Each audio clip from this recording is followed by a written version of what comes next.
So a few weeks ago, I was blessed to be at Noah's Ark in the Creation Museum with some dear children. It was amazing to think that there were only 8 people on that huge boat. They were saved from the flood because they obeyed and built the ark by the plan God gave them. And when he told them to get onto it, they got in. And if they had disobeyed in any of this, in any way, they too would have been drowned with the other people. When they got out of the ark, God told them to have lots of babies and fill the earth. And since school is starting back up, we're going to have a little biblical science and social studies class here. You know, you didn't come from swamp scum or an ape, and I'm sure you already knew that. And if you did come from an ape or scum, why aren't there still people coming from scum and apes today? Originally, we come from one man and one woman, Adam and Eve. It says that in Genesis. We are all related. We are one race, or one kind, as the Bible calls it. We are human. Humans are a different kind of being than that of animals, birds, and fish. After the flood, all of our ancestors came from Noah and his 3 sons and their wives. And we really are more closely related than most people think. So let's look here, Carlos, at how the family tree is usually shown. So if to imagine everything doubling as you go back each generation, some simple math would tell you it can't really be right to go back to the beginning of the human race that way. Because right now, we have approximately 8 billion people alive on the earth today. If to go backwards, whether you believe people came from Noah's family or swamp scum, there has to be a beginning. At the beginning of anything, there are lower numbers, and as they multiply, the numbers grow.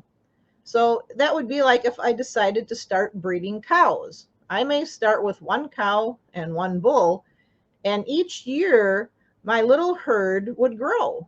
Unless, of course, I tried using 2 cows or 2 bulls, because that just wouldn't work, as we know, and that is simple biology. In the beginning, the human race started from 2 people, and after the flood, the repopulation of the earth started from 8 people. So either way, there were only a few people, and the population grew as they multiplied. Now, I'm not a math whiz, but it seems pretty simple to me. So if we go back in time, the numbers of people would be less, and there would be less prospects for people to find a husband or wife, which means people would be more closely related. In 2021, there are approximately 8 billion people, like we said, alive on the earth, and that is according to secular data. And in 1800, there were about 1 billion people, and in 1700, only 600 million. And they estimate about 190 million in the year 0. So you can see there was a lot less people, even this close to us, back in the day for them to choose who they would marry. This would mean that marriages were closer together. There is some interesting science proving we all came from Noah and Eve, and we're not going to get into that today, but it is much better and easier to understand than the new math they have been teaching for years. So with keeping this in mind, we're going to move on to addressing the race issue that keeps getting brought up in the world today. Young people, as you go back to school, whether you are at a building or online, you will probably hear something about critical race theory and people talking about race. As with most of the government and school propaganda, there probably won't be a class on the topic, and they may not even call it that, but it is going to be interwoven throughout all of your classes and in your books, just like the whole gender propaganda. And even though it is even called a theory, they present it and it's talked about as a fact. So my dear young people, you have to be alert. You are smart, and please do not just believe everything you hear. Just like we tell people here at church, always check what we say with the Bible. Don't just believe us. So also you need to be wise and check everything you hear in school or see on social media or from your friends with what the Bible has to say. Talk to your parents. Let them know when things are brought up.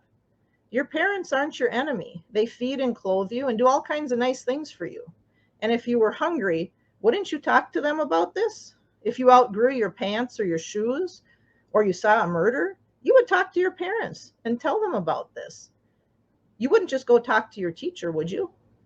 If you were feeling sick, would you tell your parents? because you know that they would help you, whether it meant giving you medicine or taking you to the doctor. You wouldn't keep any of these things a secret from your parents. And you know that your parents are the first ones on your team, and they're going to be the last ones there. They love you no matter what, even if they don't like some of the things you do and say. Although this doesn't mean there aren't consequences for wrong behavior. Even God, it says, disciplines those he loves. But remember, your parents are your biggest fans and your biggest cheerleaders. They have your best interest in mind, unlike the government and the school board. You must be a detective and have a big magnifying glass with you at all times. There are many children that have been told and then have told their parents that the teachers told them not to tell their parents what they were talking about and doing. And if you ever hear this, it should cause bells and whistles to go off in your mind. If it was good and right, why would they tell you not to say anything to your parents? If you hear things that doesn't seem right to you, imagine in your mind putting on Wonder Woman's magic lasso right on what you heard and learn the truth about it. But in reality, we all know you must use the Bible to weigh it out. The Bible is the magnifying glass and the lasso. And you are all smart enough to be able to look things up in the Bible or ask your parents or a Sunday school teacher or pastor to help you. You must do this with everything. But today we're talking about racial theories that do not prove to be true. We are all one race. Unfortunately, the world is trying to conquer and divide us. There is only one race, the human race. And that's not a theory, it's a fact. Racism does not underlie everything, like we're seeing today: the legal system, education, banking, housing, even language, or at least it should not. But it is today. And if you listen to social media, the news, politics, or textbooks, you see and hear that. Race shaming should not happen. We were all created in the image of God. You were created in the image of God. It doesn't matter the color of your skin. You are not better or worse based on the color of your skin. What better determines your worth is the kind of person that you choose to be, kind and honest and obedient to God. So always remember that you are made in God's image, no matter what you hear from anybody else. You are loved by God and he wants you on his team. Your parents can only help you so much and protect you, and they will do all they can. But even if you're homeschooled, you are growing up in a very different world, a world like it was back in the days of Noah. Sin has always been around the world since Adam and Eve disobeyed. But like it got worse back in the days of Noah, before God cleansed the earth with a flood, it is happening more and more today as we get closer to the return of Jesus. As it says in Isaiah 5:20 through 21, beware of those who call evil good and good evil, who turn darkness into light and light into darkness, who turn bitter into sweet and sweet into bitter. Beware of those who think they are wise, those who think they possess understanding. So use the Bible to see if things that you hear that they say are good really are good. Make sure you turn the light on when you listen to your teachers, your textbooks, social media, music, TV, and even your friends. If something seems to bring a bad taste to your mouth that you hear or see, talk to your parents about it and look in your Bible to see what is said about it there. And beware of those who think that they are wise or smart, because according to God, they may not be. Noah and his family entered through the door of the ark and they were saved. Jesus tells us that he is the door to salvation.